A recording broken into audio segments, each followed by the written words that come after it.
नमस्कार दोस्तों, स्वागत है आपका मेरे YouTube चैनल भारत दर्शनम में। तो दोस्तों, क्या आप जानते हैं अपने पति को निर्वस्त्र देखते ही क्यों छोड़कर चली गई थी उर्वशी? पुरूरवा पहले चंद्रवंशी राजा थे। वह बुद्ध और इला का पुत्र था। बुद्ध सोम और बृहस्पति के पुत्र थे। पुरूरवा अपने समय में महान योद्धा के तौर पर जाने जाते थे।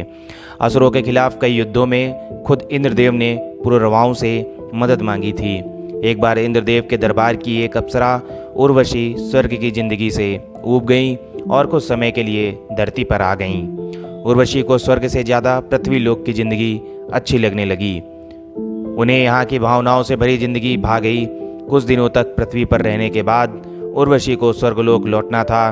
उर्वशी अन्य अप्सराओं के साथ स्वर्ग को लौट रही थीं। तभी अचानक एक राक्षस ने उनका अपहरण कर लिया। पुरूरवा ने राक्षस को उर्वशी का अपहरण करते हुए देख लिया। उसने अपने रथ से राक्षस का पीछा किया और उर्वशी को राक्षस के चंगुल से छुड़ा लिया। इसी दौरान उर्वशी और पुरूरवा एक दूसरे के साथ स्पर्श हो गया। पहली बार स्वर्ग अप्सरा उर्वशी का किसी मानव से स्पर्श हुआ था। उर्वशी के मन में भी पुरूरवा के प्रति आकर्षण उत्पन्न हो गया। वहीं पुरूरवा भी स्वर्गलोक की अप्सरा उर्वशी पर मोहित हो गया था और पुरूरवा के बीच प्रेम एक नाटक से परवान चढ़ा। उर्वशी एक नाटक में लक्ष्मी देवी की भूमिका निभा रही थी। उर्वशी के मुंह से अपने प्रियतम के तौर पर पुरूरवा का नाम निकल गया, जबकि उर्वशी को भगवान विष्णु का नाम पुरुषोत्तम लेना था। नाटक को निर्देशित कर रहे भारत मुनि इससे क्रोधित हो गए और उन्होंने उर्वशी को श्राप दे दिया कि क्योंकि वह एक मानव के प्रति आकर्षित हो गई हैं, इसलिए अब उसे धरती पर ही रहना होगा और मानवों की तरह संतान भी पैदा करनी होंगी। अप्सराएं इन मानवीय क्रियाकलापों से बिल्कुल अनभिज्ञ थीं। उर्वशी इस श्राप से बिल्कुल भी दुखी नहीं हुई। उसे पुरूरवा की याद सता रही थी। दूसरी तरफ पुरूरवा भी उदास था।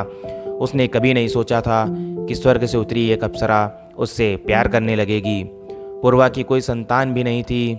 इसी समय उर्वशी पुरूरवा की खोज करते हुए धरती पर पहुंची। दोनों ने एक दूसरे के प्रति अपने प्यार का इजहार कर दिया। पुरूरवा के साथ पूरी जिंदगी रहने के लिए तैयार हो गई, लेकिन उसने पुरूरवा के सामने कुछ शर्तें रखीं। उर्वशी ने पहली शर्त रखी कि पुरूरवा को उसकी 2 बकरियों की हमेशा सुरक्षा करनी होगी। दूसरी, हमेशा घी का ही सेवन करेगी।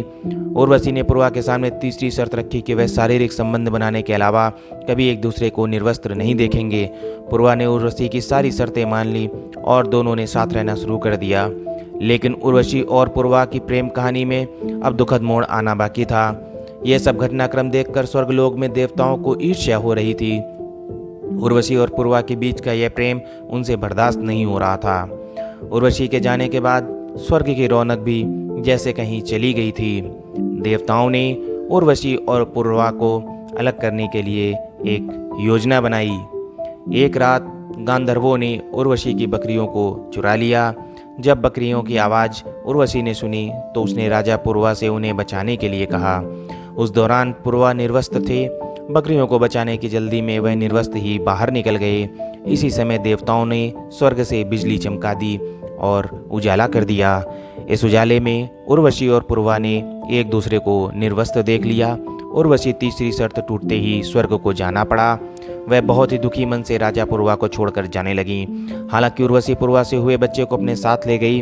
उर्वशी ने कुछ समय बाद राजा पुरूरवा से कुरुक्षेत्र के निकट आने के लिए कहा ताकि वह पुरूरवा को बच्चा सौंप सकें। बाद में कुछ ऐसे घटनाक्रम हुए जिसकी वजह से उर्वशी को कई बार धरती पर आना पड़ा।